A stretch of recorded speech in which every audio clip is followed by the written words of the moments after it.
On any given day, we are surrounded by stories. Stories in books, in music, presented as albums, EP, LP, or even compilations. And stories in screenplays and films, and in spoken word or oral form. These stories travel and often transcend the author or creator's immediate environment. They act as representation of a culture and a people.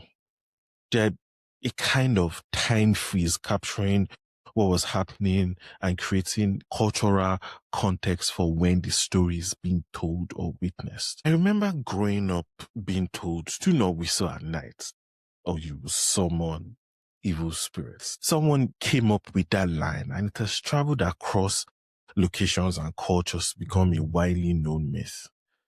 I remember animal stories about tortoises, which were used to pass on knowledge and shape younger generation. And many of these stories have been lost to the wind of time. And now, even in the age where information and stories move so fast, I thought of creating a space or a place to slow down and ask two questions. What are these stories really saying about us? And about how the world sees us. Hi, my name is G, and I am a former librarian.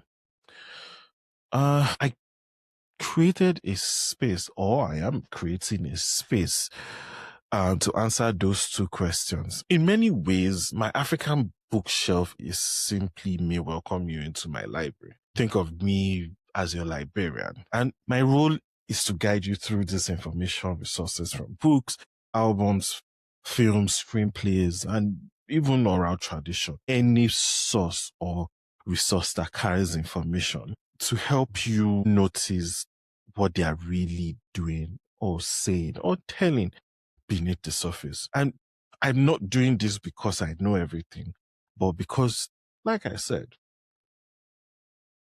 we will slow down, dissect, and talk about these stories together. But this is about more than just guiding you through a library of books or information resources. This is about building something together, you and I.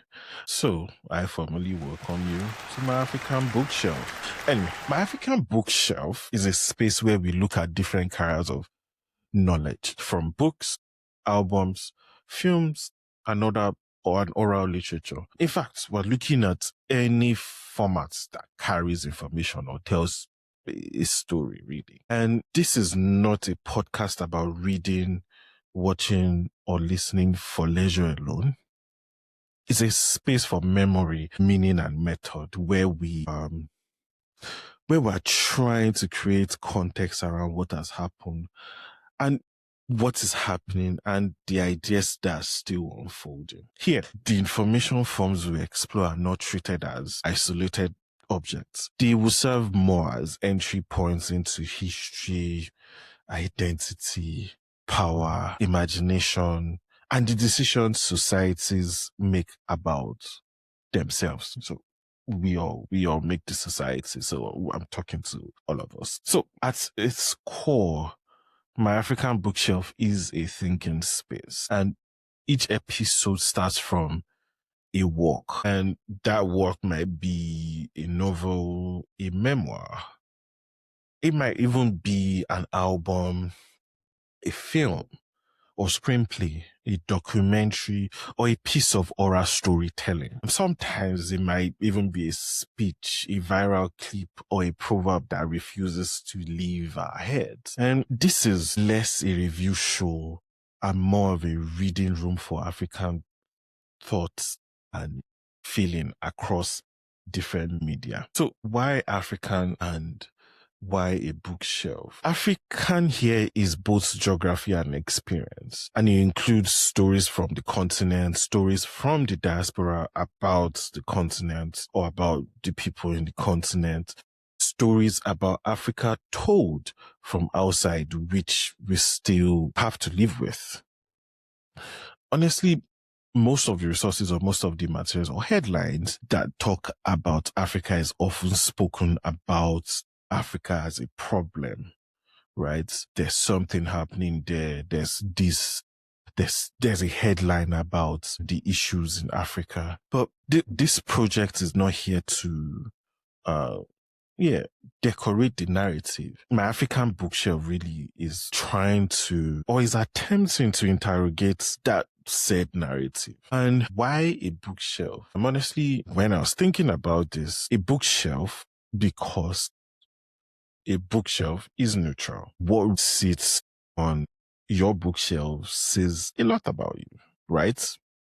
So it says what you want to return to. For example, if you have the books on your bookshelf gives an insight into what you are reading, what you are proud to display. And it also gives an insight into what you want to hide. Sometimes you put things on your bookshelf so that nobody will find them. And sometimes what you have not yet had the courage to confront, you put them on your bookshelf. So, like I said, a bookshelf, because a bookshelf is neutral and it contains or it holds different types of secret information, in this case, stories about who owns the bookshelf. So my African bookshelf is imagining a shelf that is intentionally African, intellectually honest, and emotionally truthful about how we live, love, struggle, dream, and leave Africa and then return to Africa. Over time, this shelf will hold classic voices, new voices, theories on different things about Africa, and everyday storytelling. And it will hold works in English and works rooted in African languages and traditions. And every work, all resources will be treated with seriousness and respect.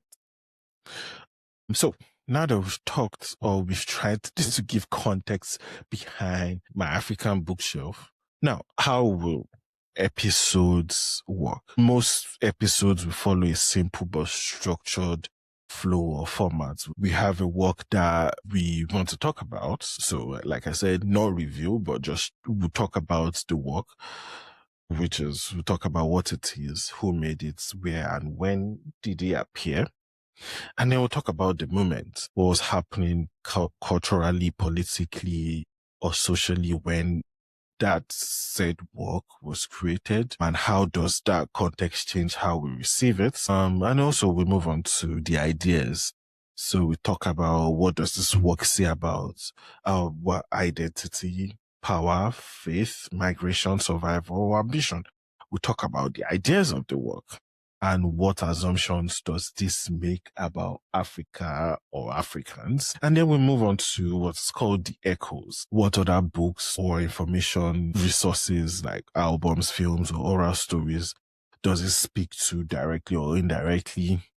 And how might this connect or to earlier or later works on our shelf? And then we move on to the questions. After engaging this work, we ask what new questions should we be asking ourselves, our communities, and ultimately our institutions. Some episodes will stay with a single work, which is will stay with one work or one source material.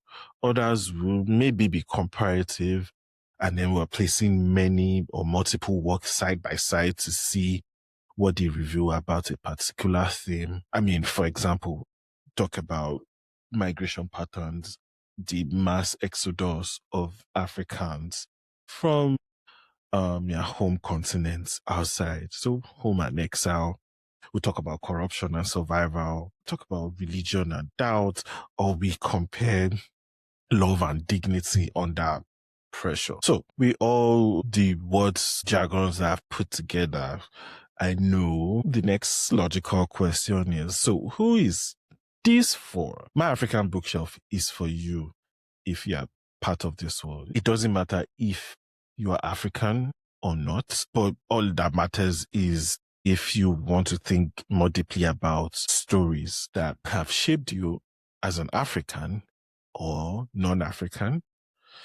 Also, if you enjoy books, films, music, oral storytelling, but you are also interested in what sits underneath those stories. Also, if you work in culture, education, research, policy, or media, need a space where African works or works that talk about Africa are treated are treated not just as decoration, but they're treated with rigor.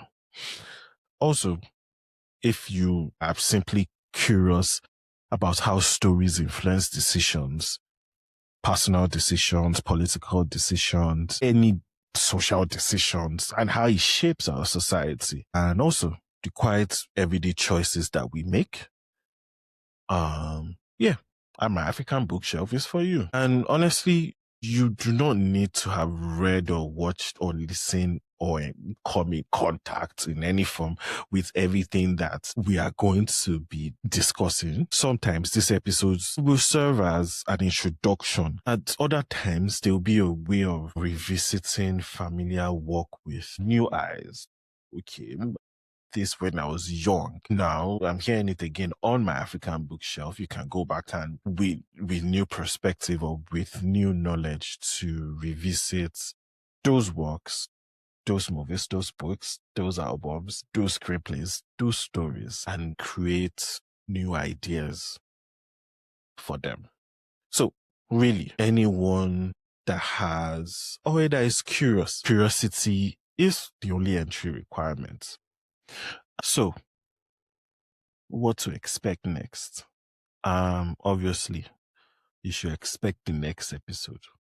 Just, I'm just kidding. In the coming episodes, you can expect deep dives into specific novels, albums, and films, one at a time, and then occasionally work episodes on theme focus, works or stories that pull in multiple works, and then episodes where we highlight oral histories, proverbs, lesser known texts that deserve space on our shelf. And over time, hopefully, a growing web of connections so that each new work does not just stand alone, but sits in conversation with everything else on the African shelf. Trust me, it will make sense when we start to grow. In my head, I think it makes sense.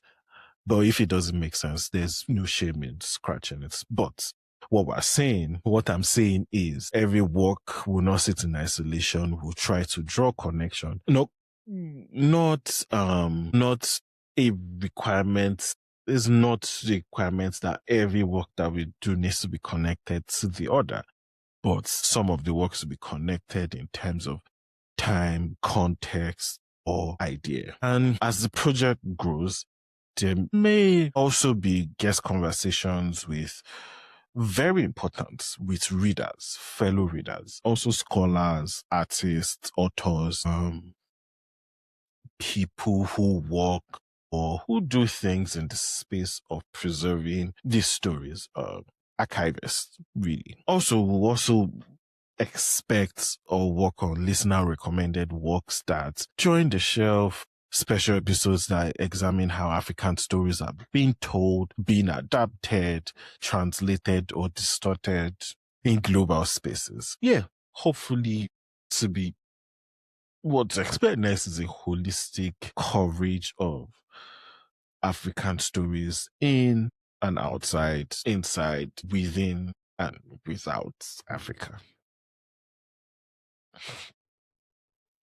So, before we close this welcome episode, it is important to name the first work that will officially sit on the show. Are you ready? The first book we'll be exploring is Dreams, Empire of AI, Dreams and Empire of AI, Dreams and Nightmares in Sam Altman's Open AI by Karen.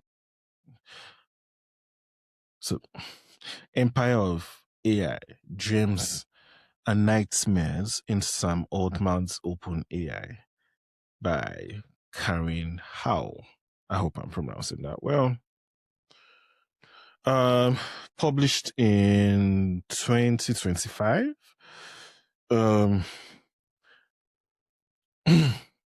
Empire of AI traces um, the rise of OpenAI and the culture around artificial intelligence as a kind of new empire.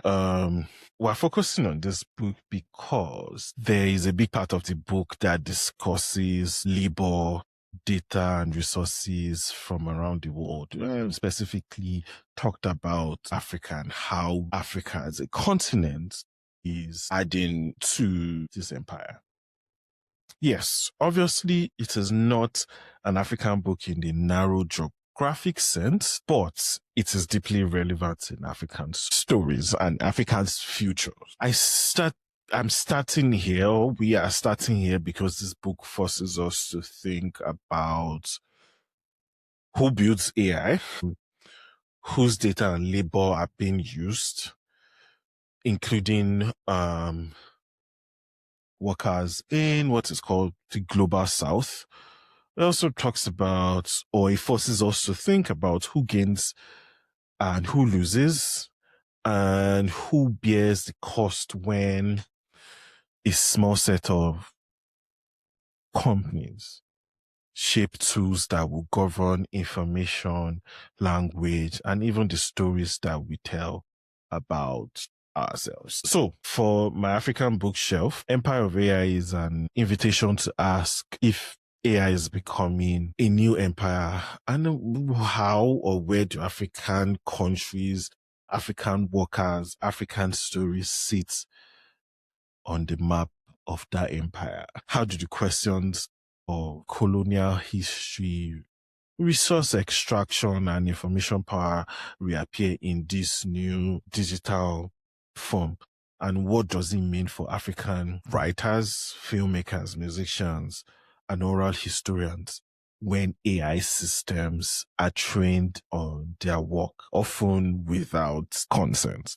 So in our next episode, we'll look at how the book is structured. We'll examine the language of the use empire and why that metaphor matters. And we'll begin to sketch what it means to think about African agency in a world where AI companies behave like global empires.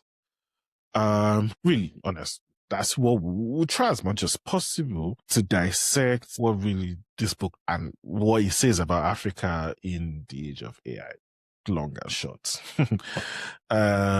So that will be the first spine you see, or that will help you to see what my African bookshop is trying to do and trying to create. So before I close or I end this welcome episode, bookshelf is more than just a furniture. It's a quiet declaration of what we consider worth preserving, transcend, or goes beyond what we like and don't like.